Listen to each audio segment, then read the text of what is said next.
इहो ॿुधाईंदा हलूं त उन KTN न्यूज़ ते चैनल में उन्हनि इहो बि चयो त सोशल मीडिया ते जेका सहाफ़ी ऐं सोशल एक्टिविस्ट आहिनि जेका उहे असांजे ख़िलाफ़ु या इंतिज़ामिया ख़िलाफ़ु प्रोपेगेंडा कंदा, असां उन्हनि ते बि उन्हनि खे बि उन्हनि धमकी ॾिनी त उन्हनि खे बि असां केस कंदासीं, उन्हनि खे बि असां ॿधाईंदासीं।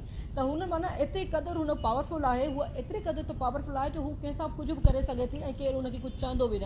इन करे वरी ताज़ो कल्ह ई हिकु मीटिंग हुई उन्हनि जी, जंहिंमें हू डिसाइड कनि पिया हॉस्टल जा मसइला, ॿिए मसइला। त उन्हनि में उन्हनि जा लफ़्ज़ जेका रिकॉर्डिंग ते मौजूदु आहिनि, उन्हनि इहो चयो आहे त कुते जे पुटनि खे मुंहिंजे तरफ़ां 2 गारियूं ॾेई छॾियो आहे। इहे उन जा लफ़्ज़ आहिनि। मां वरी दोहराईंदी हलां त उन्हनि जा लफ़्ज़ आहिनि, कुते जे पुटनि खे मुंहिंजे तरफ़ां बि 2 गारियूं ॾेई छॾियो आहे। इहे उन्हनि मैडम जा लफ़्ज़ आहिनि, जेका चए थी त मां इंग्लैंड मां पढ़ी आई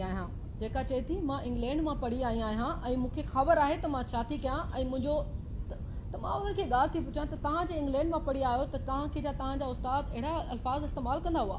तव्हांजा उते उस्ताद तव्हां सां ईअं बर्ताव कंदा हुआ फीसिस ॾियण जे बावजूदु? तव्हांखे न पाणी ॾींदा हुआ, न मानी ॾींदा हुआ, न टकशॉप आहिनि, न बसिस आहिनि?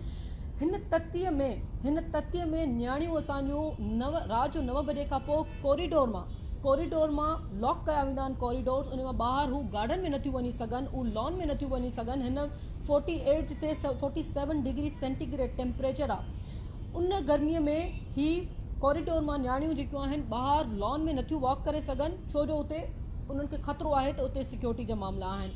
जी मैडम, सिक्योरिटी जा मामला आहिनि त पोइ तव्हां सिक्योरिटी वधायो न, तव्हां गार्ड्स वधायो। तव्हां न्याणियुनि खे कब्ज़ो न कयो, तव्हां उन्हनि खे कमरे में लॉक न कयो। छा तव्हां ॿाहिरि पढ़िया हुआ त तव्हां सां इहो बर्ताव कयो वेंदो?